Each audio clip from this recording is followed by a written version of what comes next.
there, I'm Cassidy Cash, and this is That Shakespeare Life.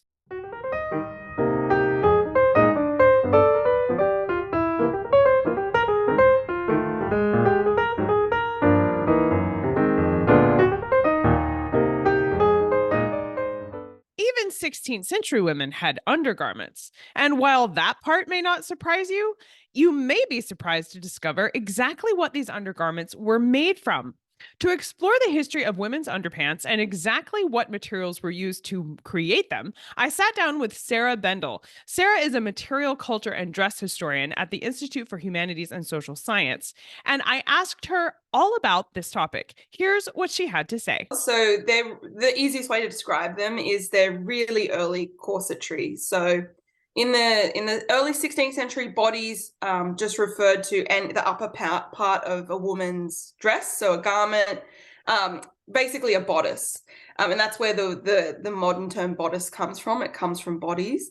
But by the end of the 16th century, they start to become stiffened and boned with materials like bents, which are reeds, and whalebone, which is baleen from the mouth of a baleen whale. So it's really at the end of the 16th century. So the one of the earliest references, obviously, we find to it in England is in Elizabeth I's wardrobe accounts. And that is about the early 1590s, 1592, I think. And they just become more and more popular from there. It's so nice to think of Elizabeth I being on the cutting edge of fashion there and being among the first to make this style of clothing popular.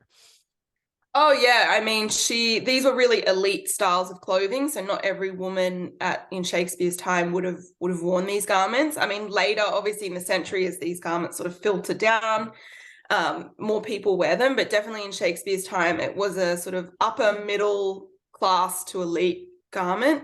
And Elizabeth, yeah, she's totally on the forefront of fashion.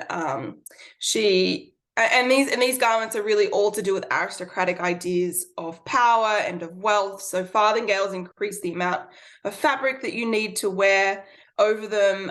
Bodies are to do with ideas of deportment and upright, straight bodies. So they complement aristocratic ideas of what it means to be a king or a queen in this period. Men's bodies also, men's doublets, for example, are quite heavily stiffened and boned as well. If you'd like to learn more about the undergarments of Shakespeare's lifetime for both men and women, I encourage you to listen to our full podcast episode with Sarah Bendall, where she shares with us some fun history about other underwear items like lingerie and even menstrual pads, if you're interested in that kind of history. Then listen to our full conversation at CassidyCash.com/episode 269. That's CassidyCash.com/EP269. And you can catch the entire video version of our interview on our Patreon page at patreon.com/thatshakespearelife. If you'd like to see more in-depth history on this topic, including portraits of some of the underwear, along with links to primary documents that write about underclothes and the history of clothing for Shakespeare's lifetime, then be sure to click on the Become a Patron button right there at the podcast page to expand all of these extras. That's it for this week. Thank you for watching. I'm Cassidy Cash, and I hope you learned something new about the Bard. I'll see you next time. Bye-bye.